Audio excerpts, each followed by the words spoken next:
Voy a intentar jugar al fútbol lo mejor posible. Todas las opiniones no son respetables, ¿eh? Todas caben. No quiere decir que todas las opiniones sean respetables, ojo, Como se suele decir, no. Lo que es respetable es el derecho a opinar. Que yo, sobre los procesos de crecimiento de las mariposas en Camerún, puedo tener opinión, pero no tengo ni puñetera idea, Bienvenidos a Palicas de Fútbol.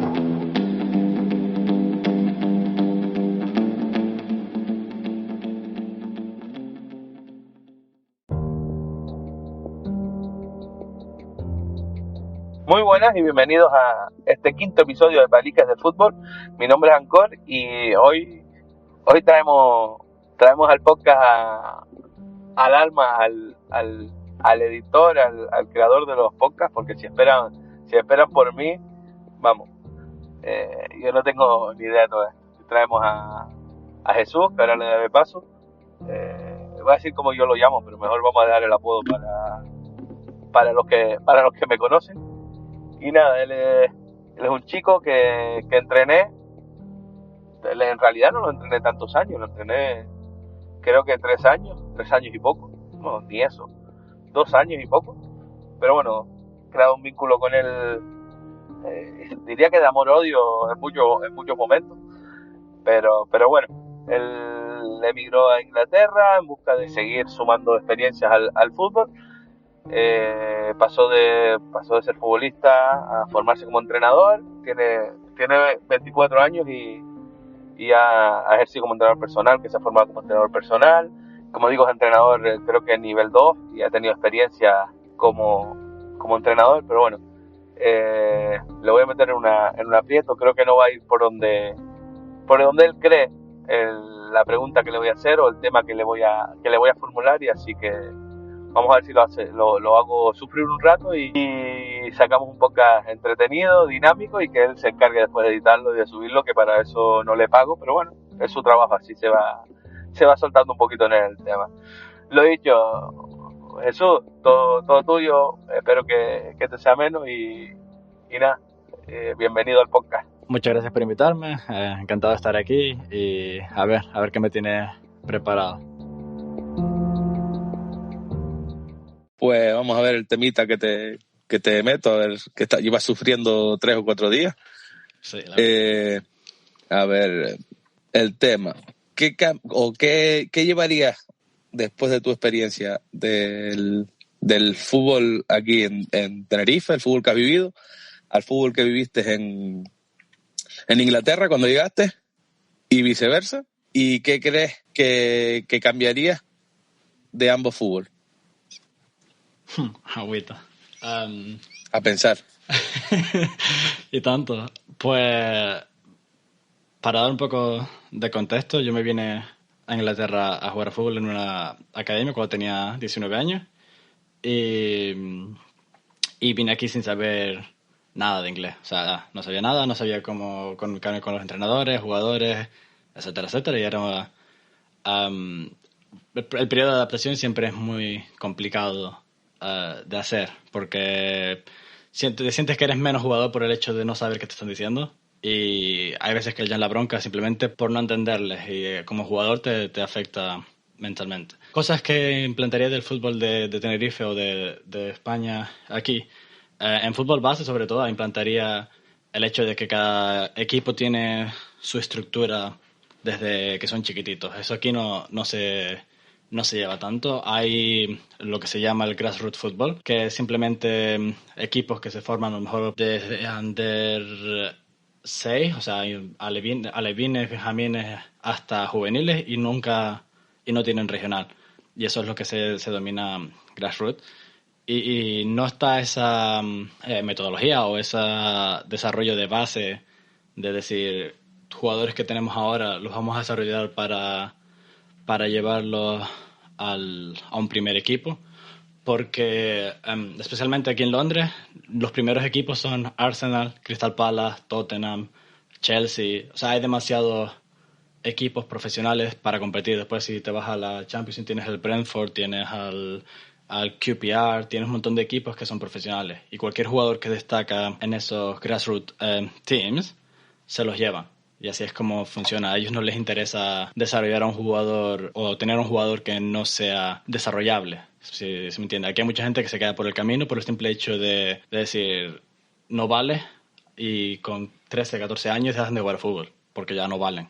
Porque no dan la talla para que los scouts de los equipos profesionales te lleven. Y es algo que es brutal, en realidad, si te paras a pensarlo, porque piensa como lo que yo viví en Tenerife, que nunca fui un jugador prodigio ni un jugador que técnicamente fuera el mejor, ni mucho menos. Yo era central en Tenerife, aquí me reconvirtieron a extremo o medio centro, así que mira cómo están las cosas. Estoy calladito, no hice nada. Principalmente por mi altura, porque soy un pie bajito, mido 1,73. Cuando en España puedo ser a lo mejor central rápido que se anticipa y tal, aquí ni se lo plantearon. Y son cosas de esas, es el tipo de fútbol que entienden, es más rudimentario en el sentido o es más brutal, en el sentido de si vales te ayudamos, si no vales hay 300 en línea detrás de ti que quieren ser desarrollados. O sea, que es más brutal, no tienen esa paciencia para formar, cosa que me gustaría implantar.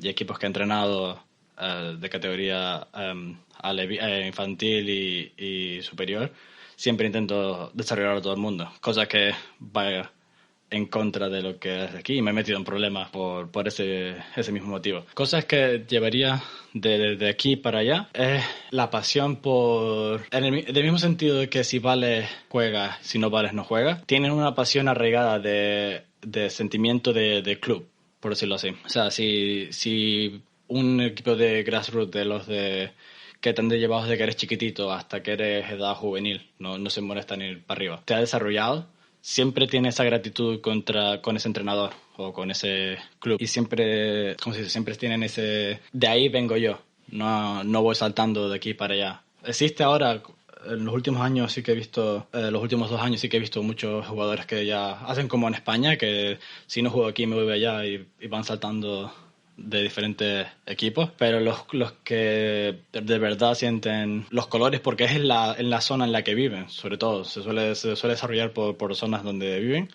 sí que tienen ese sentimiento de este es mi equipo, voy a desarrollarme aquí. O, por supuesto, si el entrenador es malo y tal, pues se van a ir como se van en cualquier otro lado. Pero si el entrenador o las condiciones son óptimas, pues suelen quedarse, no suelen romper un equipo por el hecho de no juego o cosas así. O sea que existe pertenencia de club siempre y cuando seas bueno. Si no eres bueno, no existe ese carácter formativo, o sea, como aquí el fútbol 8, aunque cada vez menos y cada vez más se pierde. No existe ese afán de hacer mejor a un jugador aunque sus condiciones sean limitadas, sino si no vale, banqueta o para tu casa y no juegas. Sí. Eso es lo que estás queriendo decir en el tema de que implantarías de Tenerife o de España. Bueno, estamos hablando de fútbol base. Sí, exacto. De fútbol base en España se trata de dar oportunidades a más jugadores. ¿Y eso no ocurre en equipos modestos? ¿Tampoco ocurre ahí? No. Yo estaba entrenando... El último equipo que entrené estaba entrenando los Under 11, Under 12. O sea, los que sería edad alevín, creo, o infantil primer año. Uno de los dos. No, alevín tiene que ser porque jugábamos fútbol 8. Y ese equipo en particular era el más flojito de la cadena que teníamos. O sea, era el D. Estaba el A, B, C. Pues a mí me tocó entrenar el D y me lo dieron porque llegué nuevo al club y no había otro equipo que entrenar y tal. Pero antes de darme el equipo, tuve que demostrar que sabía entrenar, por supuesto. Es algo que me ha pasado en diferentes equipos que podemos comentar luego. Que sabía entrenarles y que mis ideas eran afines a las del director deportivo, director o dueño del equipo, porque no hay esa diferenciación entre dueño y director deportivo. Y este equipo era muy flojo y yo fui a ver 2 partidos dirigidos por el dueño, o sea, por el que lo llevaba antes, que es el dueño en definitiva. Me sorprendió el hecho de que, sabiendo que tenía el equipo más flojo de toda su cadena de Under 11, no le daba oportunidades a los que eran más malos, por decirlo así. No vamos a decir malos porque yo creo que... Ya lo dijiste, ¿cómo que no vamos a decir malos si ya lo dijiste? Pero Lo más flojito. Sí, cuando Cuando eres... hablar, carajo. Cuando eres... cuando tienes 11 años, hay gente que son más coordinados y gente que no están coordinados, pero no significa que sean peores. Simplemente que no se han desarrollado sus capacidades motrices. Y como entrenador personal eso ya es otro tema aparte. Y muchos jugadores que son más flojitos o más limitados cuando son a edades pequeñas tienen que ver por el hecho de que no son coordinados motrizmente. Pero ese es otro tema. Y lo que está diciendo es que nos jugaron 25 minutos cada parte y de los que estaban en el banquillo entró 2 jugadores en todo el partido. O sea que éramos 13 jugadores y solo jugaron 2 que empezaron en el banquillo. Y era un estilo muy, muy agresivo de mandar a los jugadores y exigirles más de lo que eran capaces de hacer sin haberles casi enseñado. Y es eso que en Tenerife existe porque hay entrenadores así, por supuesto, pero no sé, está más arraigado el hecho de vamos a mejorar cuando son pequeños, o eso pienso yo, que aquí es en este equipo en particular eran los trofeos, querían su copita a final de año, pero en otros equipos que he entrenado era más o menos igual. Según subes de categoría, por supuesto, empieza la competición, pero incluso a los pequeñitos, si ganabas el trofeo, eras como respetado en la zona. Y aquí lo usan como manera de atraer a los jugadores de la misma zona. O sea, que no tiene que ver tanto con vamos a formar, sino vamos a ser el equipo más respetado en la zona. Hombre, eso yo creo que ese dueño o ese entrenador, ese director deportivo pega con algún equipo de aquí, pero bueno. Seguro, además. Pero yo pensé que me ibas a tirar más también por el tipo de método de entrenamiento, instalaciones, material, todo eso. Bueno, pensé que me ibas a ir por ahí también. Buah, sí, podemos hablar de eso, por supuesto. No sabe, la gente en Tenerife, no sé en la península porque no vivo ahí, pero en Tenerife particularmente no sabe la suerte que tienen de entrenar donde entrenan, de que los ayuntamientos pongan a su disposición los campos de fútbol, que sean mejor o peores, mayores de tamaño o menor, pero tienen por lo menos medio campo o 3/4 de campo para entrenar. Desde que llegué aquí, si no estás en una academia profesional o de un equipo profesional, no tienes campo. No tienes un campo per se. Y el campo que tienes, si es de césped natural, no lo usas sino el día del partido. O sea, que siempre entrenas en césped en un parque.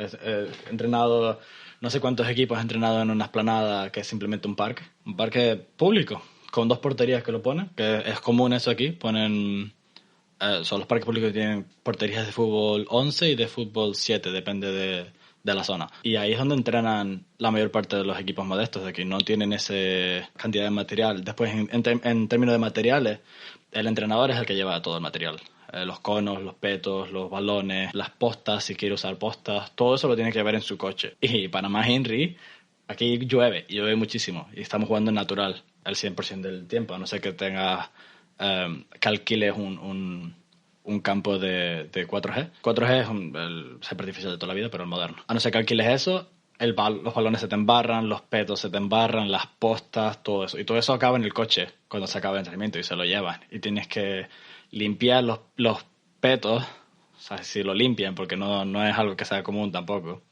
He visto atrocidades en cuanto a higiene. Eso, en Tenerife y en el fútbol base en Canarias, para la cantidad de cosas que tienen, no lo están desarrollando a su máxima capacidad. Y no entiendo por qué. Eso no es un tema del que soy capacitado para opinar, porque no tengo ni idea. Porque yo viví, cuando yo era alevín, no tenía ni idea de cómo iba a ser eso. Pero viéndolo ahora desde fuera, es como... Ojalá tener aquí cualquier equipo la cantidad de infraestructuras que hay allá.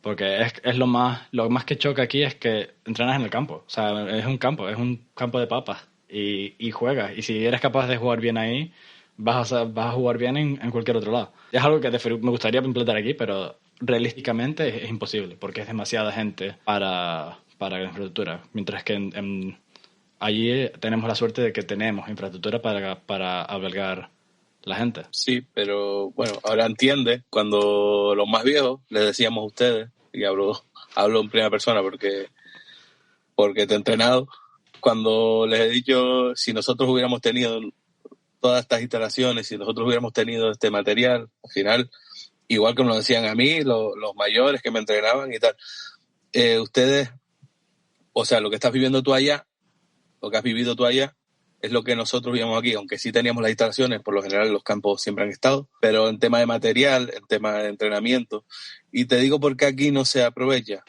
porque por desgracia no es obligado, y me imagino que ahí tampoco, ser titulado para entrenar. Entonces, ¿cómo vas a aprender a utilizar un material, unas instalaciones, si no estás formado, si no tienes la capacidad para utilizar? Es como si me dan a mí ahora un bote de escayola, pues si voy a escayolar puedo hacer un destrozo. Si voy a encarar una pared, pues si no sé, entonces es lo mismo. Por eso aquí no se aprovecha.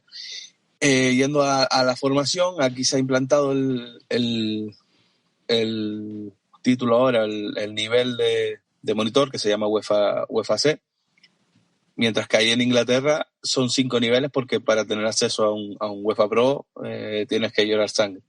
Aquí eran 3, y aquí no se ha exigido nunca titulación para entrenar base, entonces va acorde a eso. Y es verdad que en mi época, por eso hablamos, si nosotros hubiéramos tenido, porque nosotros rara vez nos entrenaba alguien titulado, y las burradas que nos hacían eran, que es a donde yo quería llegar cuando te hice la pregunta, tipo de entrenamiento. O sea, me imagino que los entrenamientos ahí para los niños serán mucho más rudos que los que son aquí en fútbol base o lo que yo tengo entendido. Hay de todo, pero sí. Quitando academias, porque por si supuesto. comparas academias con clubes normales, como me estás contando, creo que hay un salto de nivel importante. Es un salto brutal. Si tú comparas una academia profesional, es que no tiene que ser ni siquiera profesional de Premier, o sea, que tenga un equipo de League 2 en la zona, su academia va a estar mucho... Es como... Son un equipo de League 2 o de National League, que son el último escalón. O sea, la National League es el último escalón antes del profesionalismo puro y duro. Un equipo que está en National League, las infraestructuras que tiene es como tendría un Tenerife allá. Y no es broma. Tendría lo que sería la zona deportiva, ¿cómo se llama? Los de que están en Geneto, ¿eh? Ciudad deportiva. La ciudad deportiva del Tenerife. Eso sería lo mínimo que tendría un equipo de Nacional aquí. Porque yo entrené al sub-17 en Oxford, y no del Oxford United, sino Oxford City. Entrené al sub-17 y sus campos eran de césped artificial, entrenaban... Es como decir un mundialito, por decirlo así, para que te hagas una idea de cómo se ve el campo, porque son 2 campos adyacentes. Y en temas de formación, aquí sí son 5 niveles. Yo tengo el nivel 2, o sea, mi siguiente nivel sería un UEFA B. Sí, sería un UEFA B, porque después es UEFA B, UEFA A y UEFA Pro. O sea, lo que allí sería CBA, y el A creo que es el Pro ya. Para mí me faltaría todavía un nivel extra. Y no se exige... Aquí no se exige... Se está empezando a exigir hace 2 años atrás. Pero antes no se exigía tener titulación para entrenar. Era normalmente el padre de uno de los jugadores o alguien que se ponía ahí, y hasta cierto nivel no necesitas la titulación. Solo necesitas el nivel 1 para empezar a entrenar desde under 12 para arriba. O sea, para poder coger infantil, cadete, juvenil. Ahí es cuando ya necesitas mínimo el 1 y después de ahí para arriba. Aquí se implantó el UEFA C, que era monitor anteriormente, que es hasta cadete. Después el UEFA B, que es hasta juvenil. UEFA A, que es hasta regional preferente. Y después el UEFA Pro, que es el que ya puede entrenar cualquier equipo en parte del mundo, etc. Entonces, se entiende por eso que el entrenador español haya estado tan cotizado en todo el mundo, y leyendo, o sea, escuchándote lo que estás contando, o sea, tipo de entrenamiento, tipo de manejo de lo que son todos los utensilios, todo el material. Entonces, por eso el entrenador español se puso tan de moda y se ha estado exportando incluso a Inglaterra. Ha habido épocas que en la Premier yo creo que han habido 5 o 6 entrenadores españoles. Ha sido un poco un cambio, intentando cambiarle el chip desde arriba, para que el reflejo de arriba, entiendo yo, sea el reflejo de se vea reflejado arriba cómo se tiene que trabajar para cambiar ese antiguo fútbol inglés que se veía que era un juego de 2 toques, que todavía hay equipos ingleses en la Premier, que es lo más que veo, que es un juego más directo, segunda jugada y gol. Lo que estás hablando de si no tienes cierta altura no puedes entrar, no puedes ser central, tienen que adaptarte en otra posición, cuando por ejemplo aquí no sé lo que mide Puyol, pero Puyol no es que sea un central alto, no podría haber sido central, no hubiera sido lo que fue en España ni en el Barcelona. Entonces yo creo que están intentando cambiar, pero que les cuesta, porque también es verdad que la mentalidad inglesa es un poquito más cerrada que la española, por lo que yo te estoy escuchando, por lo que hemos hablado otras veces y poco más. Y sobre todo el hecho de que cuando los entrenadores que yo he visto aquí, hay 2 tipos de entrenadores. Hay los que son más europeos, porque el entrenador inglés, el que es de Inglaterra puro y duro, no desarrolla un juego vistoso, no le interesa los toques, no le interesa nada, no tiene esa filosofía. Sin embargo, en estos equipos modestos hay muchos padres albaneses, porque aquí hay mucha inmigración y eso atrae que haya muchas más culturas siendo entrenadores. Y sí es verdad que se nota que equipos han sido entrenados por quién. Si tú ves un equipo inglés, siempre va a buscar el más alto, el delantero adelante, para tirar los balones, que la baje y hacer la segunda jugada. En los equipos que he entrenado yo y que he jugado, teníamos entrenadores ingleses y era eso. Le gustaba el toque, pero si perdías un balón porque tocabas mucho la pelota, la bronca te va a caer a ti.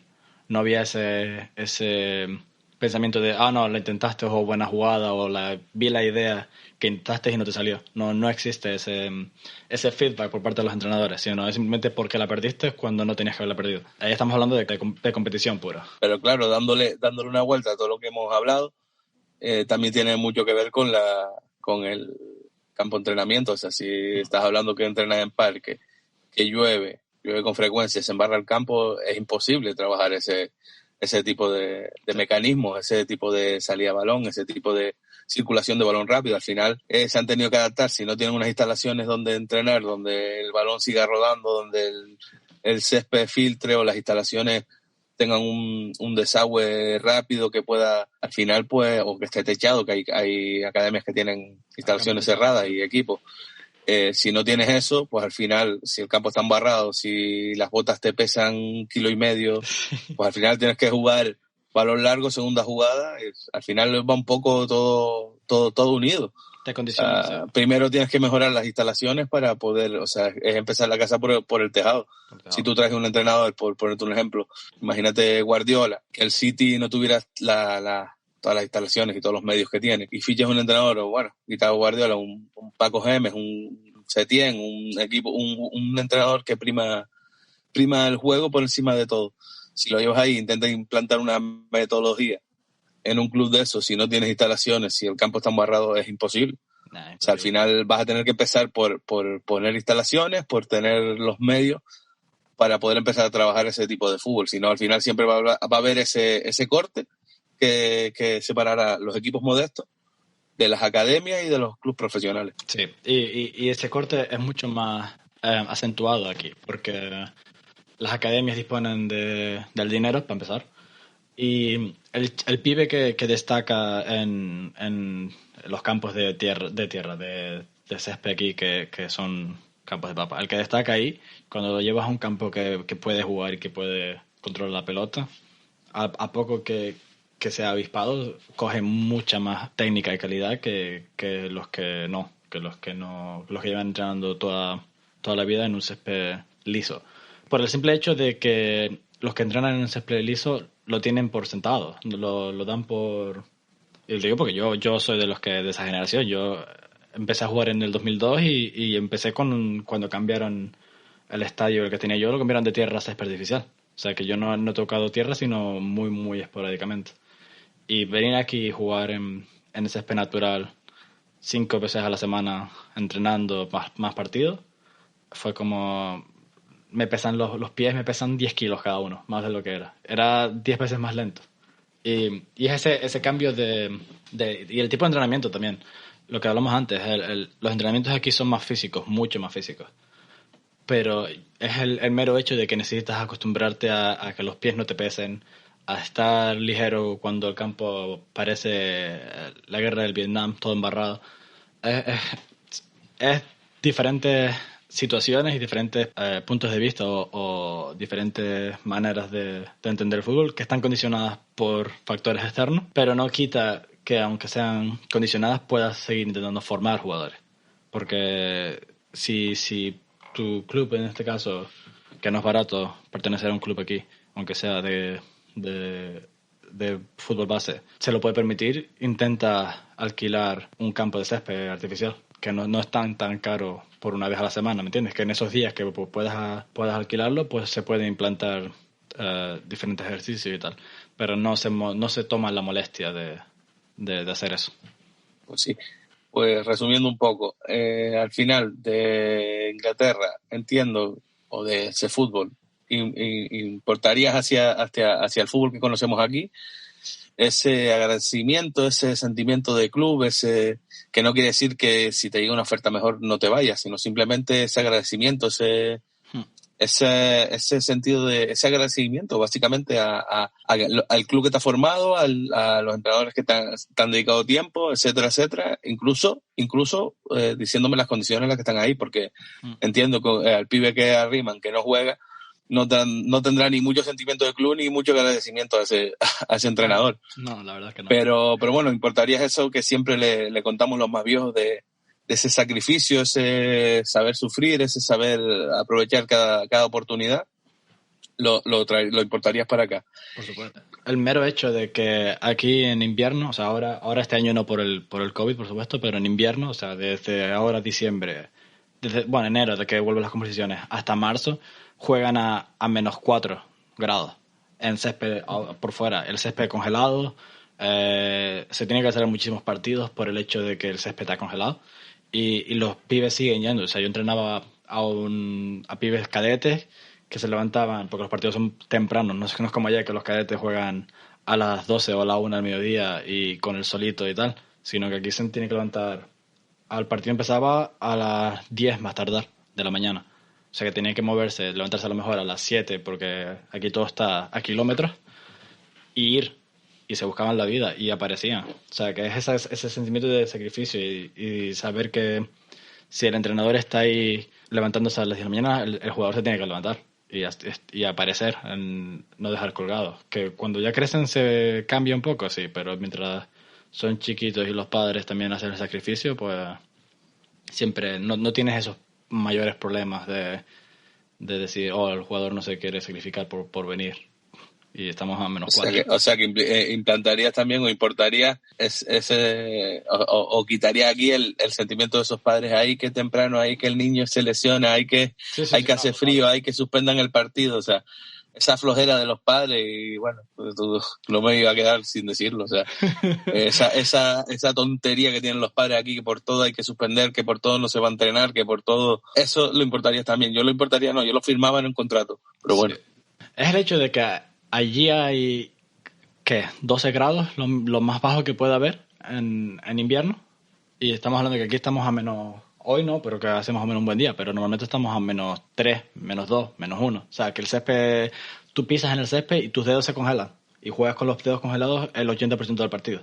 O sea, que no deberían quejarse tanto, porque por condiciones tienen todas las de mejorar y de salir. Los que no lo hacen es una porque no los han enseñado y otra porque no quieren. Ahí dejaría. Venga, pues para finalizar tu tema, pon 2 titulares. Lo que importaría de aquí para allá y lo que importaría de allá para acá.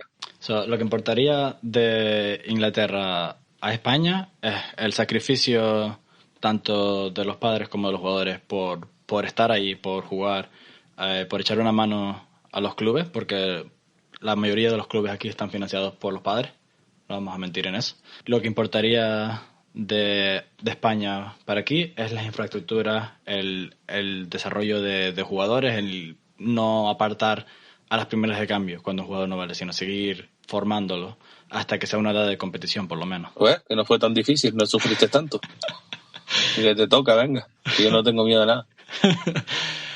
El tema que le he dado varias vueltas y estaba como en uno de los primeros podcasts que tenían como 10 temas, pues yo tenía como 11 temas también. Y al final creo que que sé que te va a gustar y te vas a tener que morder la lengua en muchas cosas. Y eso me gusta, ponerte en un apuro. Y es, ¿qué piensas de los representantes que tocan jugadores en categorías alevines, infantiles, cadetes, cuando empiezan a destacar? ¿Representantes o cantadores? Es distinto. Representantes, vamos. Representantes es que lo van a sacar fuera. Uh-huh. Cantadores son los que se lo llevan de un equipo para otro.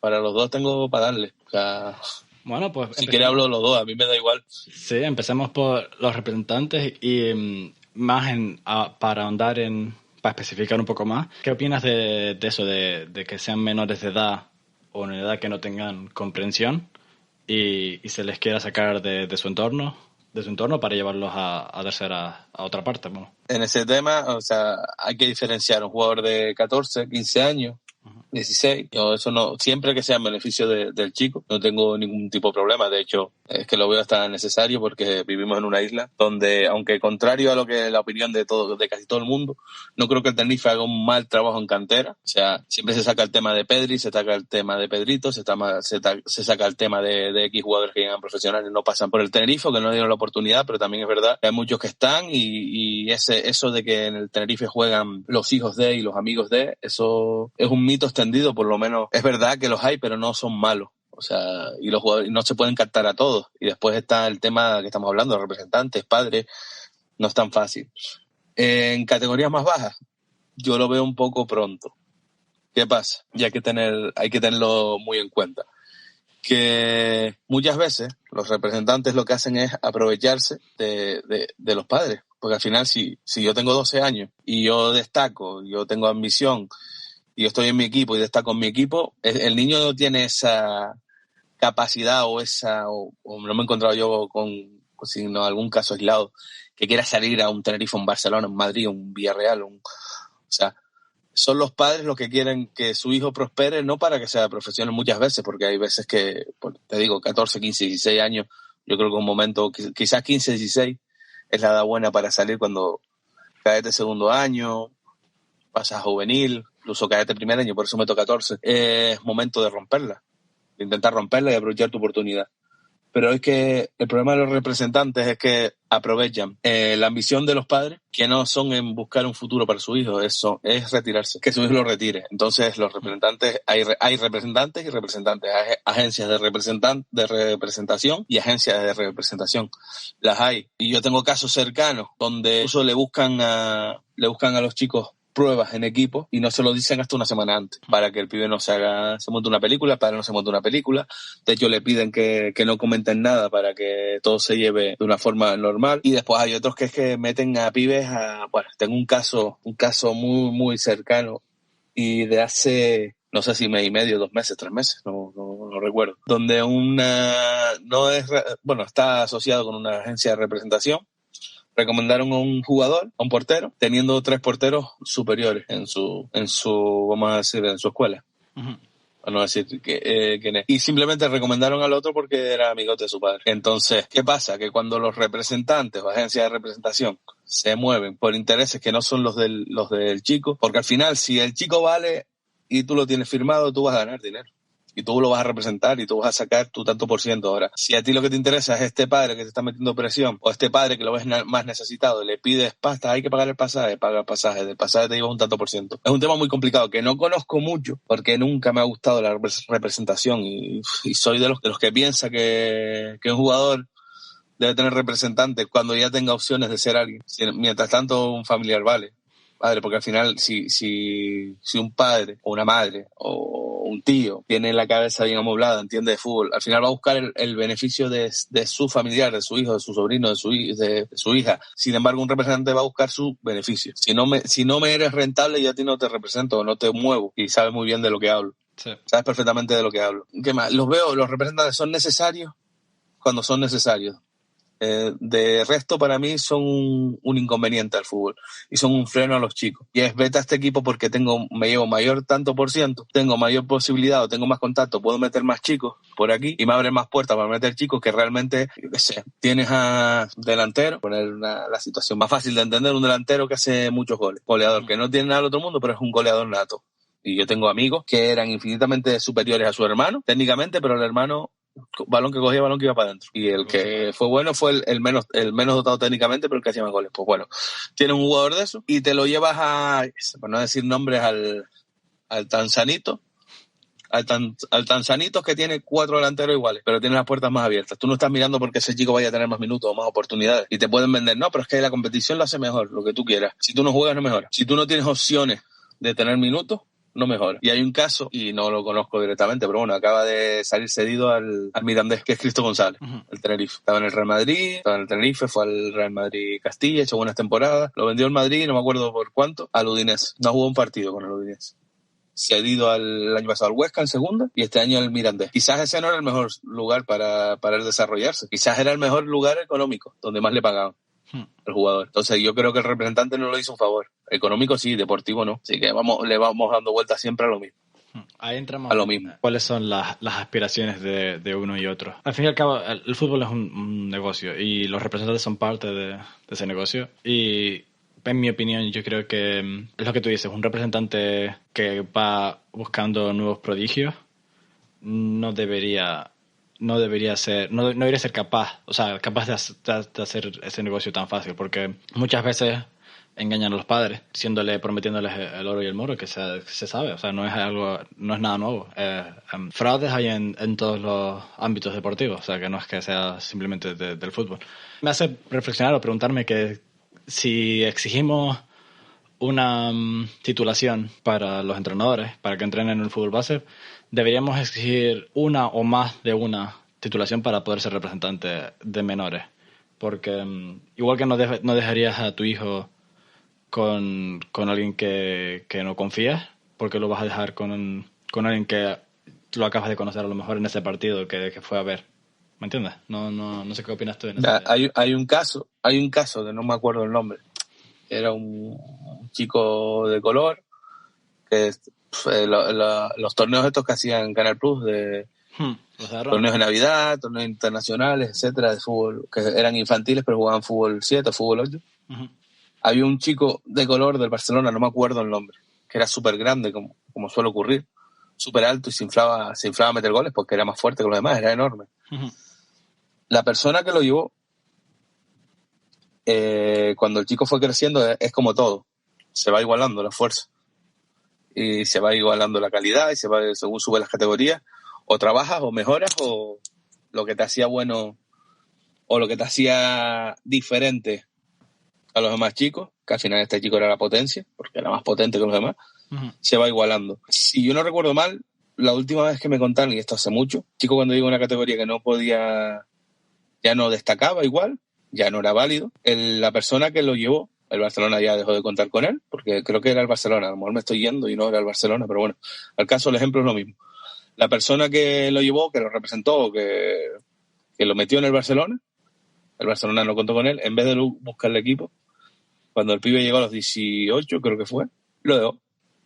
Lo dejó porque no tenía futuro y ese pibe está sin estudio. Creo que estaba pidiendo en la calle. Lo último que yo sé, estaba pidiendo porque no tenía nada, no tenía estudio, no tenía trabajo, no había ahorrado el dinero.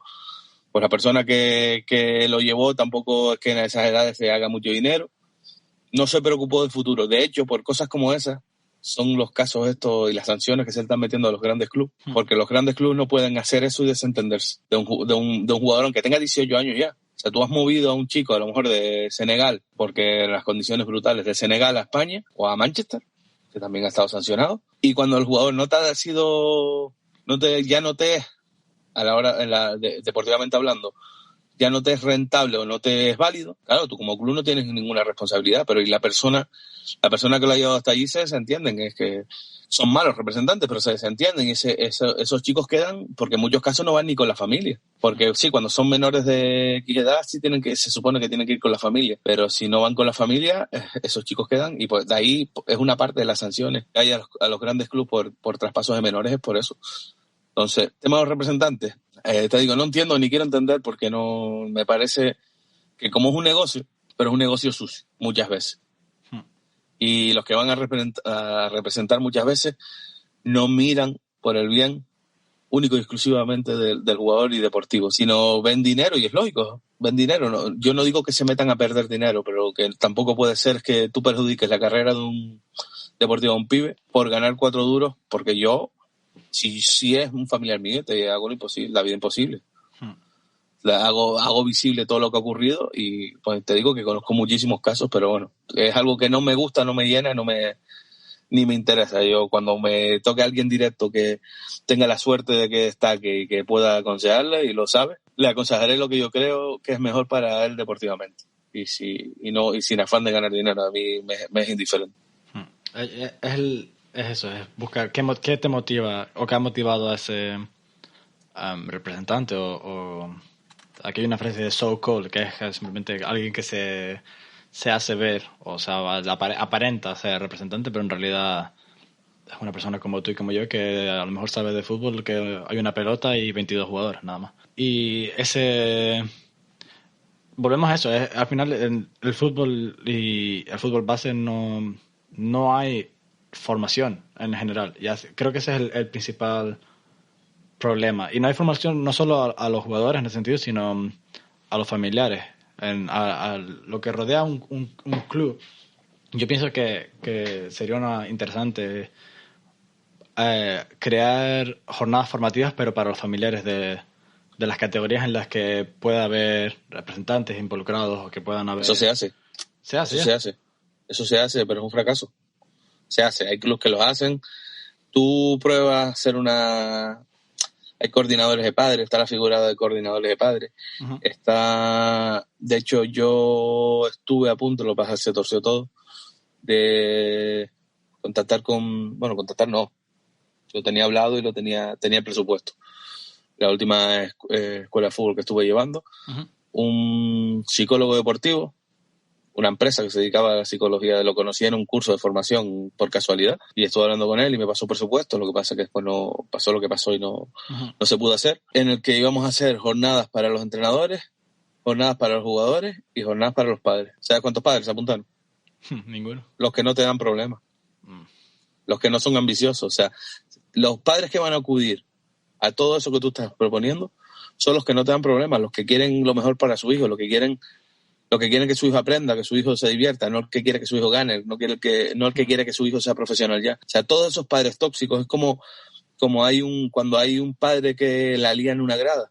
Cuando tú haces una reunión para hablar de eso, no va porque los padres no se implican en ese sentido. Una persona que no tiene las luces suficientes para entender que su hijo en fútbol base, en fútbol 8, está aprendiendo, y una persona que no entiende que un entrenador capacitado, un entrenador titulado, está intentando hacer lo mejor para su hijo, con un arresto, con lo que sea, con unas medidas que toma con su hijo. Un padre que no entiende eso y que no hace por entenderlo, no te va a acudir a nada de eso, porque esa mentalidad no está preparada. La mayoría de los padres en ese sentido ven en su hijo la estrellita. No la estrellita, sino que les va a sacar de trabajar hasta los 60. Y es lo que quieren. Entonces, olvídate por ese lado.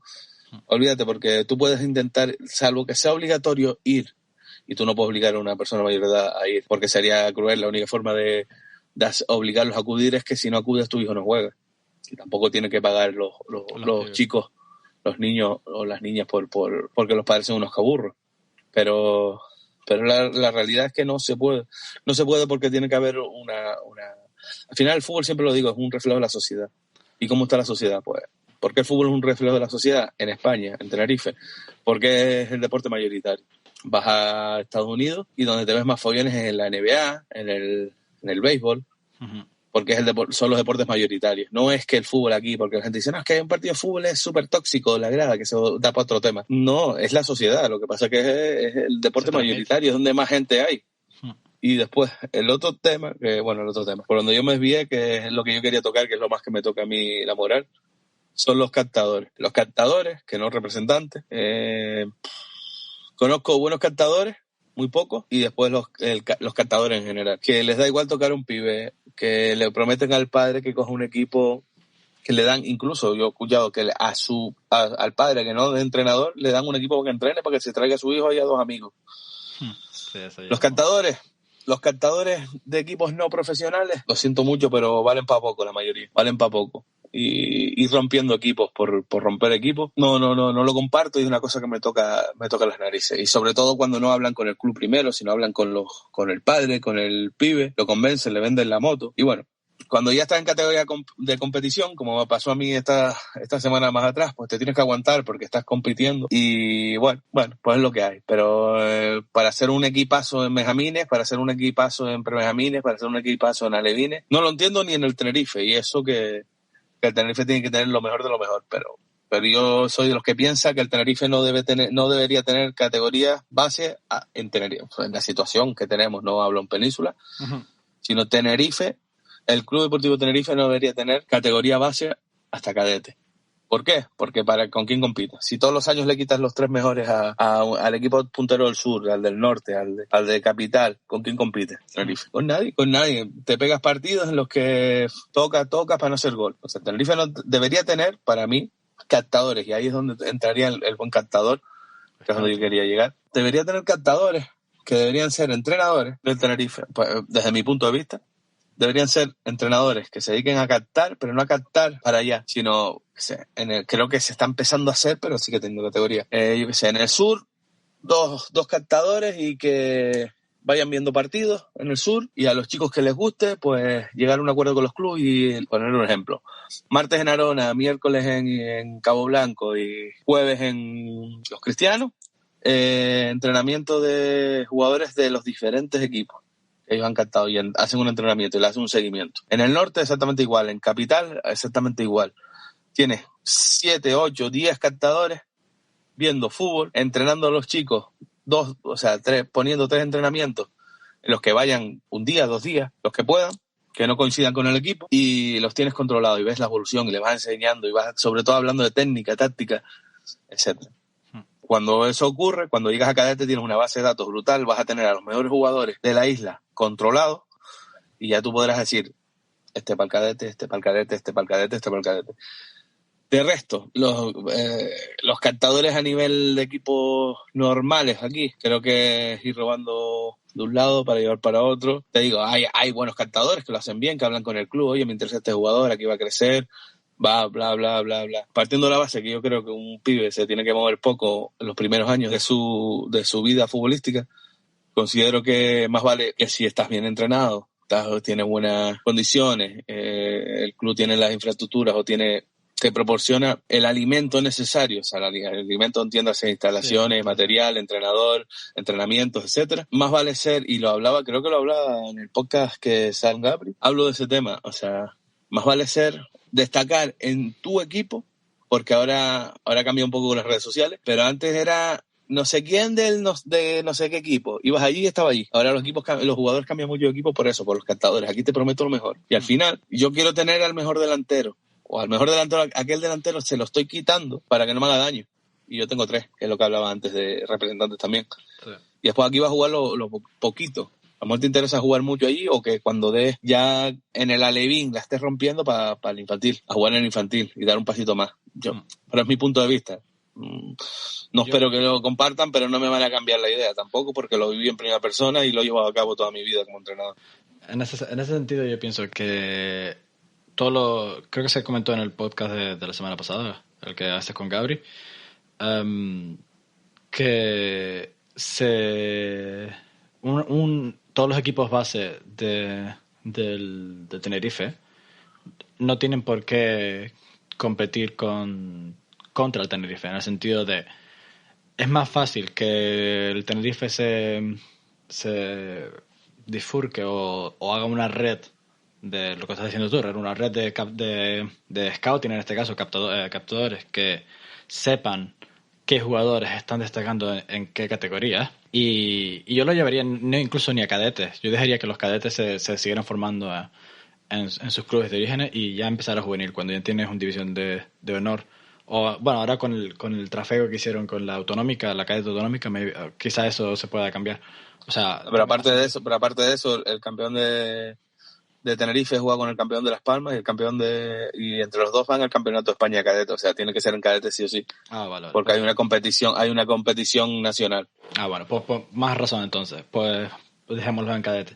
Pero eso, que los equipos que son punteros, por decirlo así, o que tengan más facilidades para atraer a los mejores jugadores o que tengan más capacidad para formar, sean los que se encarguen de formar, y que el Tenerife como institución sea el ojo que lo ve todo. Es como hacen aquí en realidad. O sea, tú vas al norte de Londres y tienes Arsenal y Tottenham. Son tus dos principales captadores de equipos profesionales. Esos dos equipos, o sea, esos dos equipos tienen su red de ojeadores que se encargan de ir a todos los partidos de la zona del grassroots football que te comenté antes, y se encargan de este es bueno, este tal, este no sé qué, a este a lo mejor le falta algo, pero voy a seguir viniendo una temporada entera, y a final de año hablan con el club y los introducen, los que pueden los introducen en la academia. Lo que pasa es que las academias aquí, y es algo que no comenté antes, pero que se podría, como no estamos enfocados en ese sentido al fútbol profesional, no tendría sentido, y es que los equipos profesionales en España, todos, los que sean profesionales, deberían tener su propia liga, como hace aquí. Que una vez que tengas filial, juvenil, cadete, tal, todos esos juegan en sus ligas. No tienen competición con el otro fútbol, por decirlo así. Están completamente No estoy de acuerdo. Podría hacerse, pero no estoy de acuerdo. Yo pienso que se puede hacer, o sea, el razonamiento detrás es dos motivos. Uno, los captadores tienen sentido su trabajo a una edad de alevín para arriba, porque lo vas a poner en una academia que se encarga de jugar contra las otras academias, o sea que es profesionalismo desde que son pequeños. Pero la parte negativa de eso es que haces una diferenciación completamente mayor, por decirlo así, desde las dos. Que esa es la parte y no solo eso, sino que esto es una isla que vas a llevar a Tenerife a la península. Claro, exacto. Eso sería el problema en el sentido de España.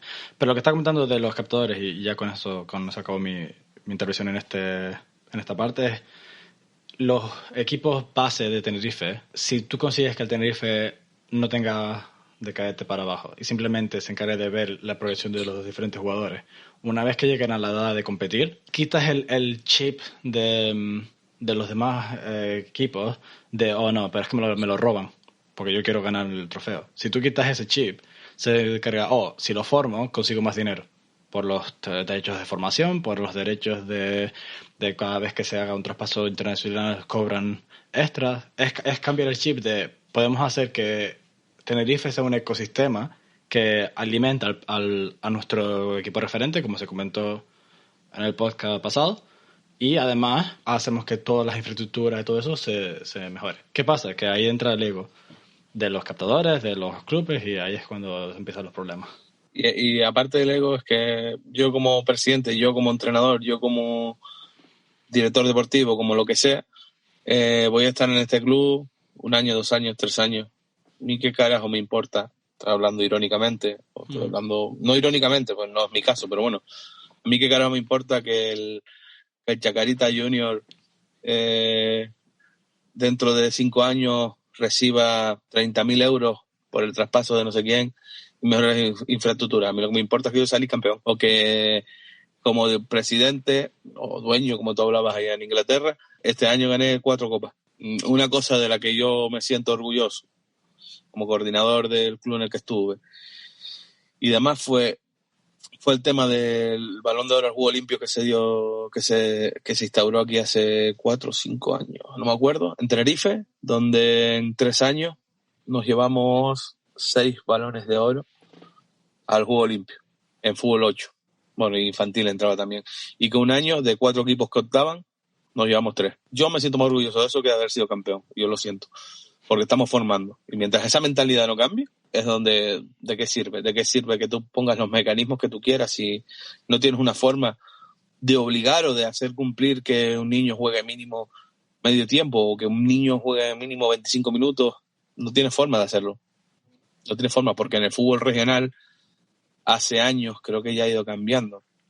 Que creo que no sé si en segunda regional o en primera, no sé cómo está el tema, porque llevo 2 años sin entrar a regionales. Hubo un año que en primera regional tenías que tener 2 sub-20 en el 2 sub-20 y 2 sub-23 en el 11. Y en la otra categoría eran 2 sub-23, no me acuerdo cómo era ahora mismo. Uh-huh.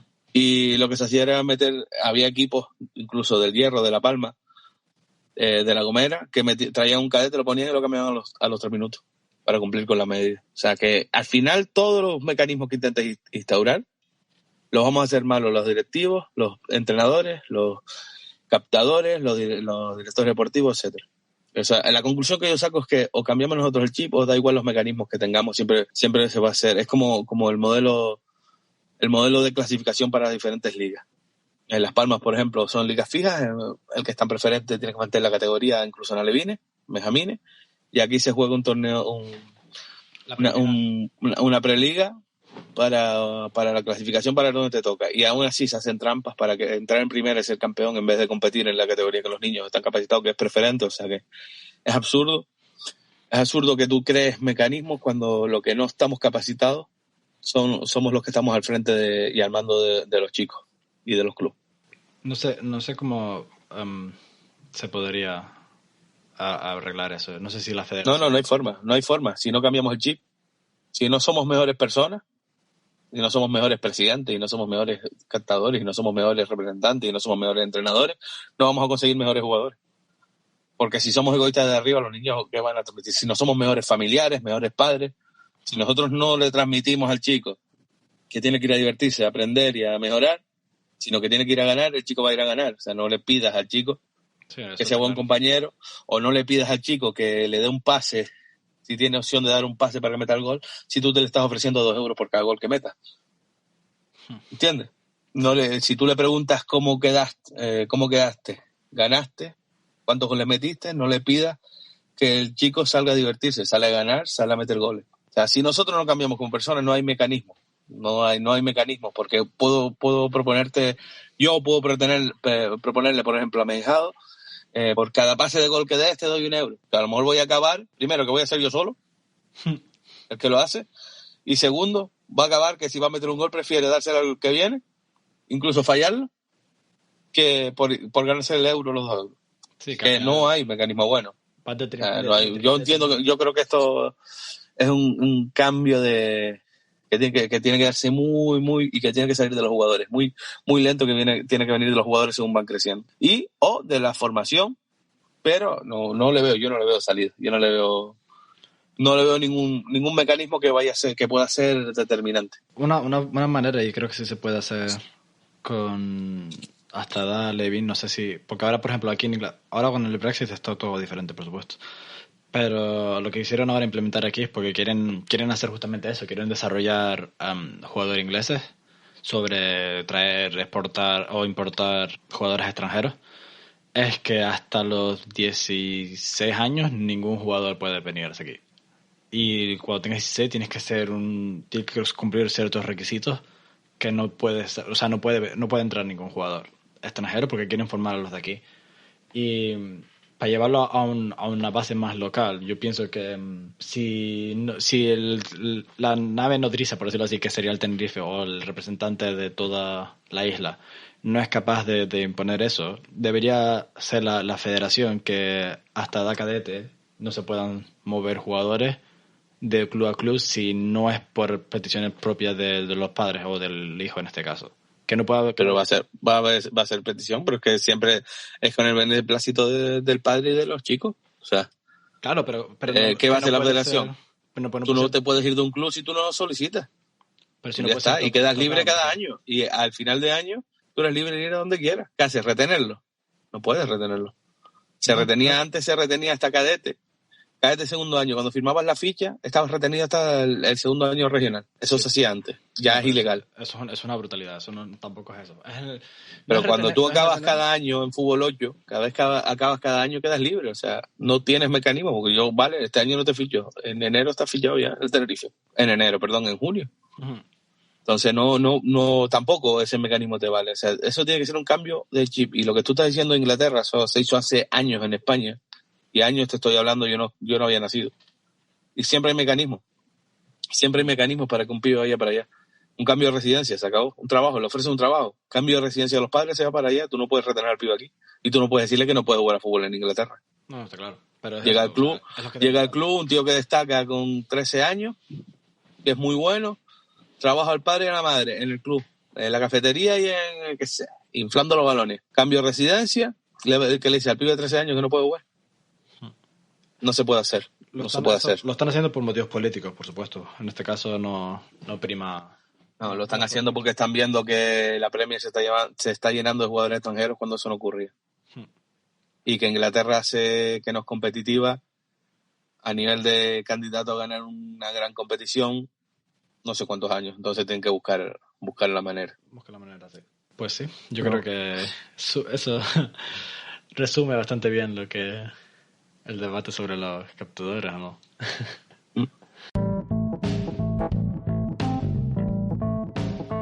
Pues yo creo que con esto lo vamos a dejar aquí. Así que nada, gracias por participar. Espero espero haberte puesto en un aprieto que te haya hecho pensar. Eso sí lo espero. Y que no te esperaras el tema, que también lo espero, porque no te di pista ninguno. No, la verdad que no. ¿Y por dónde pensabas que iba a salir? Sinceramente pensaba que iba a ser algo más como entrenador, la filosofía de entrenamiento mía personal o de lo que desarrollé yo allá en España y cómo ha cambiado la idea y tal, pero no me esperaba. Eso lo dejamos para el segundo capítulo. Vale. Así que bueno, pues lo dicho. Gracias por estar aquí y nada, a los demás, lo dicho, lo que digo siempre, espero que se les haga menos, que no haya sido muy pesado, que si se les ocurre algún tema, pues ahí tienen el Facebook para soltar alguna idea o para soltar alguna opinión y nada, nos vemos en el próximo episodio. Chao.